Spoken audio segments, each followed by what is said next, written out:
14h, Sud Radio, la France dans tous ses états, le fait du jour. La trêve hivernale étant passée, les agriculteurs entendent reprendre leur mobilisation à travers toute la France face à la crise de la dermatose nodulaire contagieuse notamment.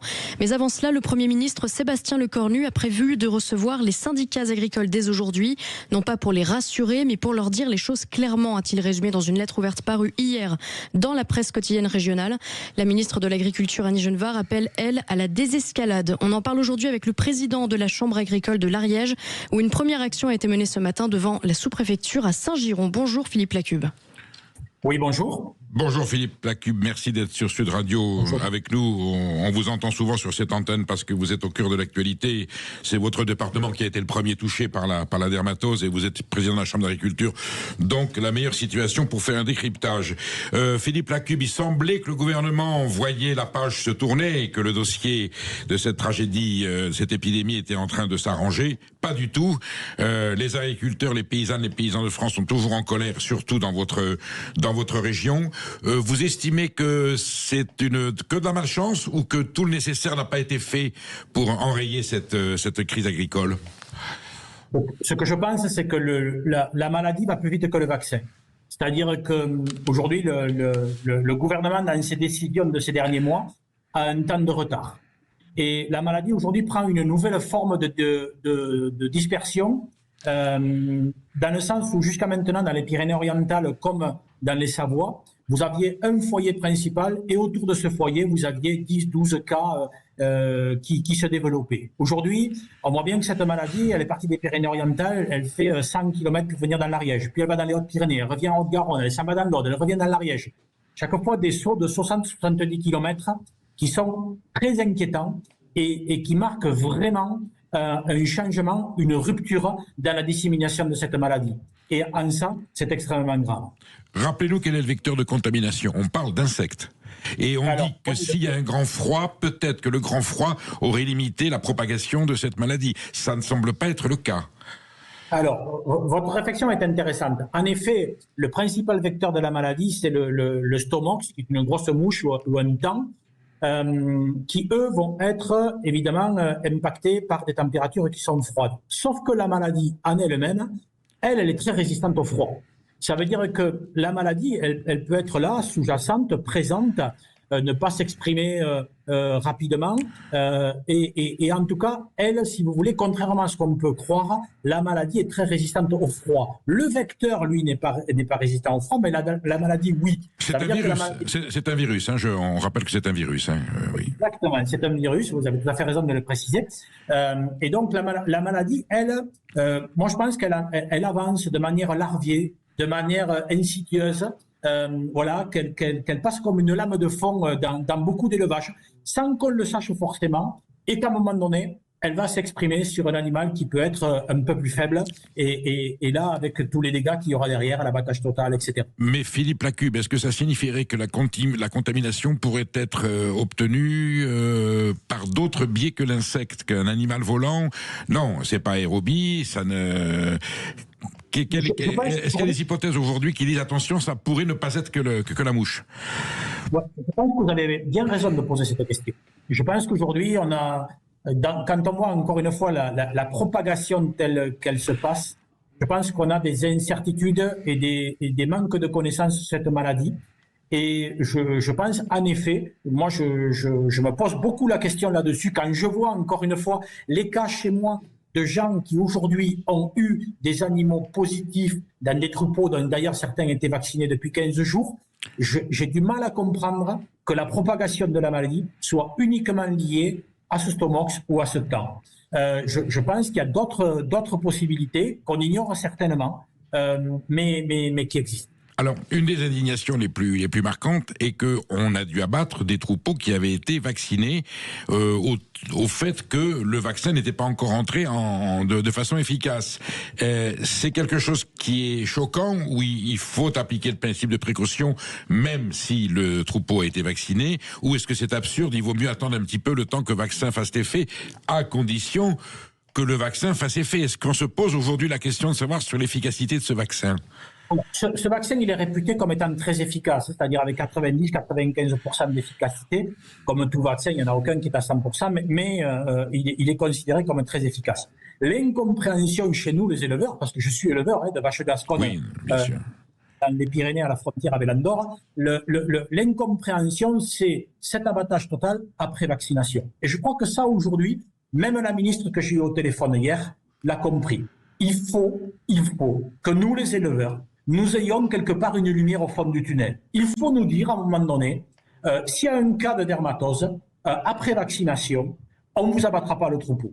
Parce que ça, c'est intenable. Imaginez que pour un éleveur qui a fait le boulot, qui est vacciné, etc., vous retrouvez 21, 28, 30 jours après un cas de dermatose, alors que vous avez quand même énormément de chances que votre troupeau soit par ailleurs protégé, puisque le vaccin aura fait son effet. Mais pour un animal, on vous tue l'ensemble du troupeau. Ça, aujourd'hui, dans la nature, dans la terreur que peut procurer cette maladie chez les éleveurs, c'est pas entendable. Et en plus, je voudrais vous rajouter quelque chose, ça a un effet pernicieux. C'est comme les gars, ils se disent, j'ai une vache qui est malade, si je me dénonce, je vais avoir l'abattage total. Le risque, c'est qu'il y ait des gens qui ne déclarent pas. Et bien ça, sûr, ça serait bien sûr. parce que ça favorise la dissémination. Alors qu'on n'aurait pas d'abattage total, on aurait à partir de la vaccination un abattage partiel, mais les gens déclareraient plus facilement l'animal malade et pourraient être mis hors circuit. Philippe Lacube, en l'état actuel des connaissances vétérinaires, si un troupeau est touché, est-ce que ça veut dire que s'il y a une bête est contaminée par la dermatose, est-ce que ça signifie que systématiquement le reste du troupeau va être contaminé ou ce n'est pas systématique? Qu'est-ce qu'on en sait aujourd'hui? Il y a deux choses. Déjà, avant vaccination, ce n'est pas systématique. Il peut y avoir des animaux qui sont porteurs de la maladie, alors porteurs en exprimant les symptômes ou en ne les exprimant pas. Oui. Il y a des animaux qui ne sont pas porteurs. Et ensuite, après vaccination, on aura quand même tout un tas d'animaux qui auront acquis l'immunité donnée par la vaccination. Et au milieu, avoir un ou deux animaux qui, eux, le vaccin n'ayant pas été efficace, puisqu'on le sait encore une fois, un vaccin n'est pas efficace sur 100% d'une population, humaine comme animale, à ce moment-là, il restera quelques animaux marginaux qui peuvent exprimer la maladie.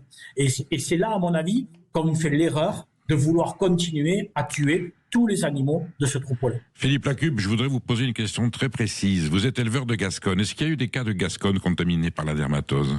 Oui, il y en a eu dans les Pyrénées-Orientales. Alors, dans l'Ariège, pour le moment, non, on n'est pas sur des Gasconnes, mais ça pose aussi la question particulièrement intéressante, je pense, qui est sous-jacente, des races à petit effectif. Ces races à petit effectif qui sont des races patrimoniales, des races absolument extraordinaires, rustiques, adaptées à des territoires, etc., elles sont, avec cette maladie, si on continue ce protocole, en danger d'extinction.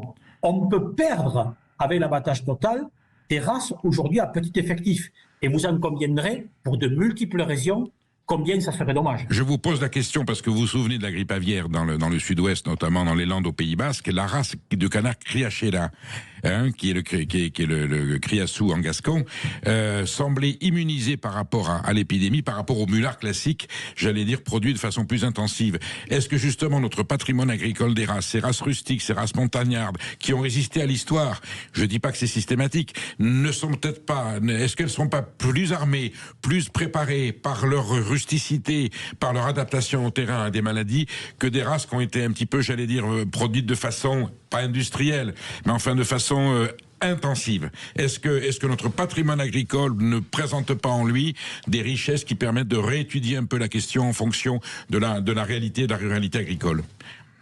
Alors, il faudrait là-dessus certainement avoir une étude plus poussée. Malheureusement, aujourd'hui, ce qu'on a pu constater, c'est que les derniers cas en Ariège, enfin l'avant-dernier, c'était des Salers. Dans les Pyrénées-Orientales, il y a eu des Gasconnes, il y a eu des Aubrac. Voilà, il y a des blondes d'Aquitaine. Oui, mais ce sont des races déjà très, très généralisées. La Gasconne, c'est une race spéciale. La pyrénéenne, la basquaise, vous voyez ce que je veux dire. On a eu malheureusement des cas en troupeau gascon, et pourtant un troupeau gascon très, très, très, très bien mené. Moi, je pense que la maladie, elle avance de façon larvée, et je pense que oui, c'est vrai, un animal en état de faiblesse, un animal moins solide, comme ça peut arriver, va exprimer cette maladie. Alors, certainement que dans votre analyse, il y a beaucoup de vrai, que la résistance de races rustiques, immémoriales, etc., sera plus importante. Pour autant, aujourd'hui, on a quand même des animaux de toute race qui sont impactés. Montgolfier. Philippe Lacube, le Premier ministre reçoit aujourd'hui plusieurs syndicats agricoles. On sait aussi qu'il y a eu de nombreuses actions coup de poing, y compris en fait pendant les vacances, et notamment cette nuit en Ariège. Je rappelle que vous êtes président de la Chambre d'agriculture de l'Ariège. Annie Genevard, la ministre de l'Agriculture, a appelé à faire descendre cette pression. Vous, est-ce que vous pensez qu'il y a aujourd'hui un fossé entre la communication du gouvernement, les actions du gouvernement et le terrain? Alors, oui, alors moi je suis président de la Chambre d'agriculture, voilà, je suis pas responsable d'organisation syndicale, mais ce qui est sûr, c'est que aujourd'hui le contexte est incandescent, lié à ces deux choses, la DNC et puis l'imminence possible de la signature du Mercosur, qui sont deux éléments incompréhensibles pour toute la profession. Moi, jusqu'à maintenant, j'avais eu une ministre qui était restée ferme sous ses pattes arrière, en disant on maîtrise. J'ai toujours dit qu'il ne maîtrisait rien du tout, que ce n'était que des éléments de langage. On le voit avec le développement de la maladie. Je l'ai eu au téléphone hier, je l'ai senti quand même beaucoup plus encline à faire évoluer cette opposition et à faire des ouvertures. J'ose espérer que les organisations syndicales qui sont reçues ce soir et demain auront des réponses qu'attend toute la profession. Parce que là, dans le sud-ouest, dans un contexte, vous savez, agricole, où on a les plus petits revenus de France, où c'est compliqué quand même d'être dans ce métier, où il y a un climat anxiogène extraordinaire. Tous les éleveurs ont peur en rentrant chaque matin dans leur ferme. J'ose espérer que ce soir, le Premier ministre à Matignon fera des annonces intéressantes, notamment sur l'abattage total à la profession. J'ose l'espérer. J'ai senti qu'il y avait une évolution ces derniers jours. Merci Philippe Lacube pour votre témoignage précieux. Et puis bon, je pense que nous aurons l'occasion de revenir vers vous pour continuer à débattre de cette tragédie agricole. Merci pour votre présence. À très vite. Allez, vous restez bien avec nous.